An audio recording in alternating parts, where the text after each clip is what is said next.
गजपति महाराज कर उत्तराधिकारी किए किए गजपति महाराज को परे छेरा पहरा करिवो से प्रश्नर उत्तर केमती देबे महाराज मु जानी मु हसिया को आरंभ कर देथिली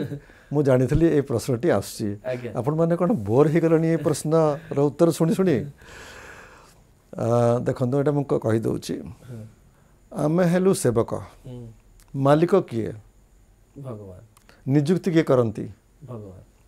तेणु आमे तांका ऊपर छाड़ी दउ जेतेबेले भी गजपति हेइचंती सब महाप्रभु कृपारू हेइचंती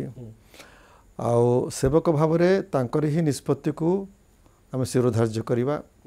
आमर परंपरा गजपति परंपरा अति स्पष्ट जे ज्येष्ठ पुत्र ही सेवार आसबे कन्या आसीपर ना ज्येष्ठ पुत्र जदि नहांती ताने पोष्यपुत्र करें बहुत समय होता सदाबले पॉसिबल अच्छा पोष्यपुत्र भी जदि नहांती ताहले सेटा जीव in the line of succession वर्तमान आमर सान भाई थिले से आस्थान्ते प्रथम स्थान रे से जदि नहांती तांकर पुत्र आसीबे अबिका प्रथम स्थान रे से जदि नहांती तांकर पुत्र आसीबे तेणु एटा वास्तव रे केवल गजपति परंपरा नुह भारत रे जेतिकी राजपरिवार केवल भारत नुह विश्व रे जेतिकी राजपरिवार अच्छी प्राय यही परंपराटा सेठी प्रतिष्ठित।